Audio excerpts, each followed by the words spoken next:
문희정의 외신 브리핑. 밤사이 들어온 국제뉴스 정리해드립니다. 문희정 국제정치평론가 전화 연결돼 있습니다. 평론가님 안녕하세요. 네, 안녕하세요. 네, 우선 이 소식부터 전해드려야 할 것 같습니다. 조금 전이었죠. 9시쯤에 정부가 발표를 했는데 WTO 개도국 지위를 포기하겠다라는 공식적인 결론을 내렸죠. 네, 정확히 표현하면 포기가 아니라 향후 관련 협상 시 세계무역기구 WTO 개발도상국 특혜를 주장하지 않겠다고 결정한 겁니다. 제가 왜 이 부분을 이렇게 정정을 했냐면요. 앞으로 새로운 협상이 타결되기 전까지는 이미 확보한 개도국 특혜는 변동 없이 유지할 수 있기 때문인데요. 네. 따라서 정부는 새로운 협상을 체결하기까지는 상당한 기간이 소요될 것이기 때문에 충분한 시간을 가지고 대비할 수 있다라고 설명을 하고 있습니다. 네. 무엇보다 지난 24년 동안 개도국 지위를 가지고 있었다고 해도 우리나라가 모든 분야에서 혜택을 누린 것이 아니라는 점도 주목해 봐야 하는데요.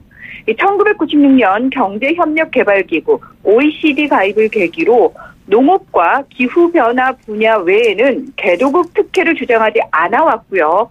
또 이번에 쌀 등 민간 품목에 대한 별도 협상 권한을 확인한다는 전제를 붙임으로써 당장 크게 우려할 부분은 없습니다. 네. 게다가 새로운 WTO 협상이 타결되기 전까지는 기존 협상이 적용된다는 원칙이 있기 때문에 현재의 저관세라든지 정부 보조금 혜택은 그대로 유지가 됩니다. 네. 미국은 지난 2월 이후 세 차례의 WTO 일반 이사회에서 경제적 위상이나 발전 수준이 높은 국가들도 개도국 특혜를 누리고 있다면서 개선할 필요성이 있다고 주장해 왔는데요.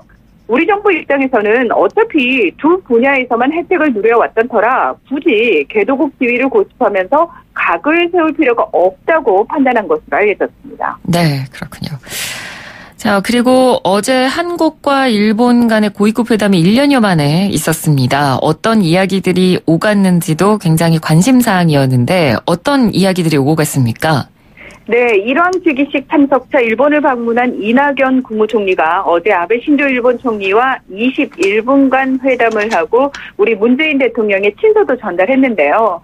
이 1년여 만에 열린 양국 최고위급 대화여서 현재 당면한 한일 갈등을 풀 수 있는 계기가 될지 관심이 집중됐지만 현재 상태를 방치할 수 없다는 것과 소통이 필요하다는 것에는 공감했으나 이 본질적인 입장에서는 기존 태도에서 크게 달라지지 않은 만남이었습니다. 예. 이 아베 총리는 국가 간 약속은 지켜야 한다며 1965년 청구권 협정을 통해서 배상 문제가 모두 해결됐다는 기존 주장을 되풀이했는데요. 이에 대해 이 총리도 한국은 1965년 청구권 협정을 준수하고 있다며 양국이 지혜를 모아 이번 난관을 극복할 수 있다고 대답했습니다. 일단 대화 물꼬를 트기는 했지만 지난해 우리나라 대법원의 강제징용 배상 판결에 대한 일본 정부의 전향적인 태도 변화 없이는 근본적인 문제 해결 자체가 불가능하기 때문에 낙관만 할 수는 없는 상황인데요. 일본 정부 대변인인 스가 요시히데 관방장관도 이 정례 기자회견에서 우리나라 대법원의 일본 기업에 대한 징용 배상 판결은 청구권 협정에 위배되며 곧 국제법 위반이라는 주장을 다시 강조하면서 계속 한국 측의 현명한 대응을 요구해갈 생각이라고 밝히는 등 여전히 양국 간 간극이 크다는 것을 확인시켜줬습니다. 네, 아직 갈 길이 멀어 보이긴 하지만 그래도 꾸준히 이렇게 양국이 만남을 좀 이어가는 것이 가장 중요하지 않을까 싶습니다. 다음 소식으로 넘어가 보죠. 이번에는 이스라엘 소식이네요. 네, 저희가 지난 수요일 이 시간에 이스라엘의 최장수 총리인 베냐민 네타냐후가 연립정부 구성에 실패했다는 소식 전해드렸는데요. 네. 이 현지 시각으로 23일 레우벤 리블린 이스라엘 대통령이 지난 9월 총선에서 33석을 확보해서 제1당에 오른 베니 간츠 청백당 대표를 차기 총리로 지명하면서 연립정부 구성 권한을 부여했습니다. 사실 제1당을 차지하고서도 총리로 지명받지 못한 이유는 네타냐후를 중심으로 한 우파 연합의 의석수가 조금 우세했기 때문인데요. 네타냐후와 간츠 중 어느 진영도 정부를 구성할 만한 우위를 확보하지 못하자 리블린 대통령이 대연정을 주문하면서 번갈아가며 총리를 맡으려고 했지만 부패 혐의로 수사를 받는 네타냐후가 방어권을 위해 먼저 총리를 맡길 원하면서 이 협의가 깨진 겁니다. 네. 이 간츠 대표에게는 다른 정당들과 연정 구성을 협상할 수 있는 28일간의 시간이 주어지게 되고요. 이 기간 내에 연정 구성에 성공하면 차기 총리에 오르게 되는데요. 38년 동안 직업군인으로 활동하면서 2011년부터 2015년까지 총参谋장을 지낸 간츠 대표는 안보를 강조하면서도 실용적이라는 평가를 받고 있어서 간츠가 집권할 경우 아랍계에 대한 포용성이라든지 대팔레스타인 정책도 좀 유연성이 커질 것이라는 전망이 많습니다. 네. 그런데 또 문제는 간츠 대표가 과연 연정 구성에 성공할 수 있을까 이 여부인 것 같은데 가능성은 그렇죠. 어느 정도인가요?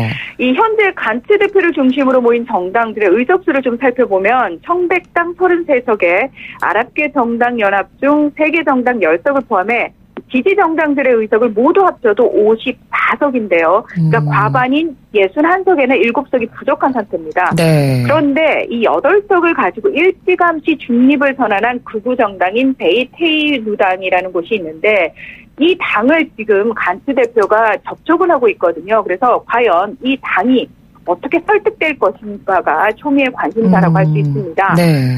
그러면서도 간츠 대표는 자유주의 통합정부를 구성하겠다며 이스라엘을 3차 대선거로 끌고 가려는 사람들은 국민에게 거부당하고 정치판에서 제거될 것이라고 주장했는데요. 이 네타냐후에게 회동을 제안하고 또 네타냐후의 정당인 리쿠드 당과의 연정 가능성도 열어놨습니다. 네. 하지만 리쿠드 당은 리블린 대통령의 제안대로 네타냐후 총리가 먼저 총리직을 수행해야 한다는 입장을 고수하고 있어서 좀처럼 간극이 좁혀지지 않을 것으로 전망되는데요. 만약 간츠 대표마저 연정 구성에 실패하게 되면 또 다른 제3의 인물이 다음 총리로 지명받을 가능성도 있습니다. 하지만 그 역시 연정 구성에 성공할 가능성은 크지 않기 때문에 1년 새에 3번째 총선, 다시 총선을 치러야 하는 부담감도 큰 상태라고 할 수 있습니다. 네. 여전히 연정 구성이 좀 불투명한 것 같은 상황이고요. 다음 소식입니다. 지난 월요일에 태국 푸켓에서 한국인 사망사고가 발생했었는데 또다시 한국인이 피습당하는 사건이 발생했다고요.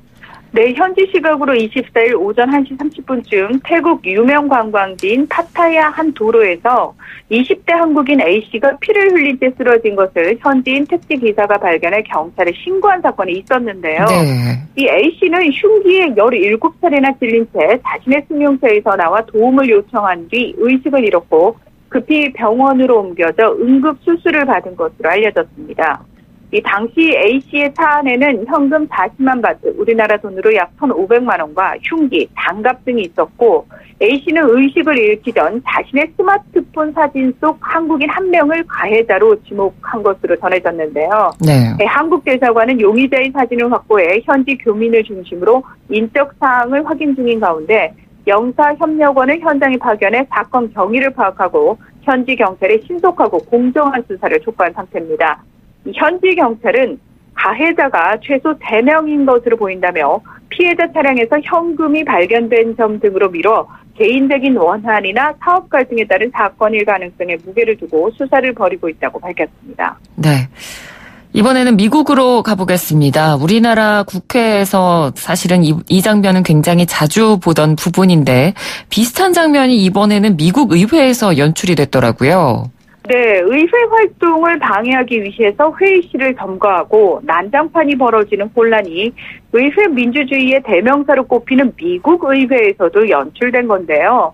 이 현지 시각으로 23일 여당인 공화당 소속 하원 의원 20여 명이 도널드 트럼프 대통령에 대한 비공개 탄핵조사 청문회장에 난입해 참여를 요구하면서 5시간 동안 파행되는 사건이 발생했습니다. 네. 이 미국 언론 보도에 따르면 이날 오전 하원의 정보위원회와 외교위원회, 정부개혁감독위원회가 로라 쿠퍼 국방부 러시아 우크라이나 담당 부차관보에 대한 비공개 청문회를 진행할 예정이던 의사당 지하의 기밀정보회의실을 공화당 의원들이 급습한 건데요.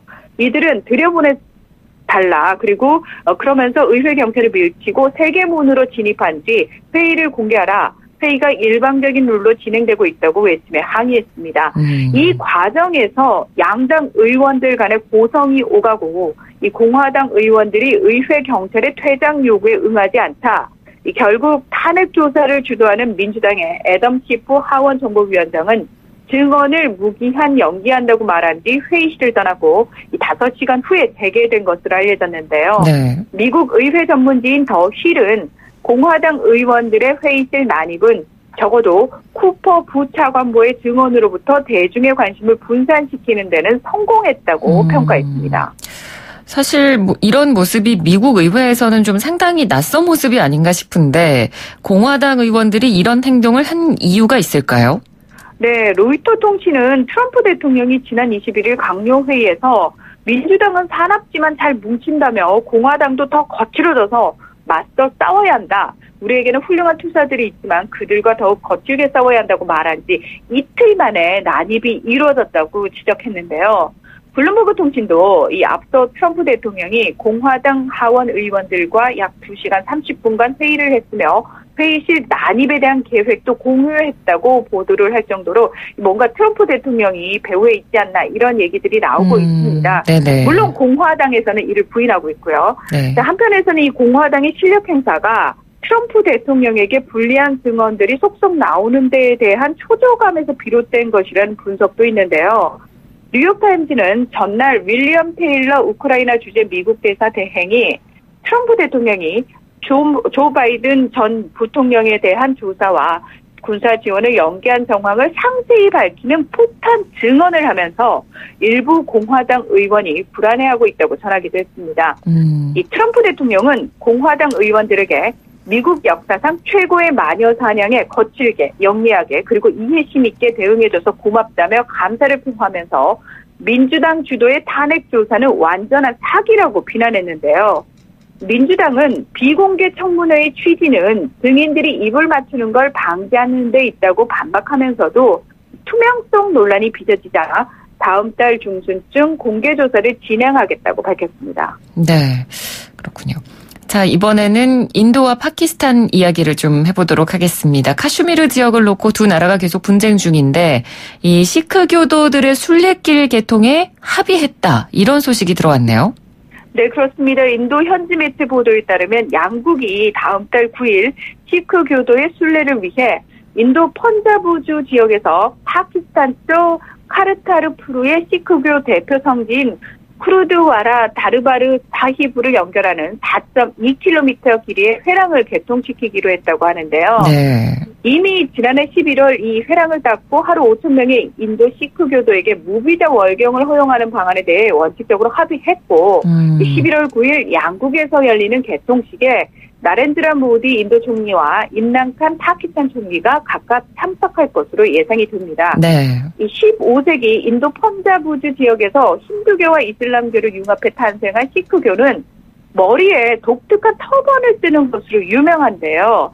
힌두교와 이슬람교의 장점만을 뽑아서 카스트 제도와 여성 차별을 철폐하고 평등과 나눔, 성실함 등을 강조하는 종교로 인도에서는 비교적 소수라고 하지만 3천만 명의 신자가 있는 세계 5대 종교 중 하나가 바로 이 시크교라고 할 수 있습니다. 네. 2014년까지 10년간 인도의 총리를 지냈던 만모한 싱이 시크교도이고 네. 또 전 세계적으로 군인이나 경찰, 정치인 등 사회 주요 요직에 시크 교도들이 진출해 있는 경우가 많은데요. 이들은 모두 터번을 쓰고 있기 때문에 금방 알아볼 수 있고요.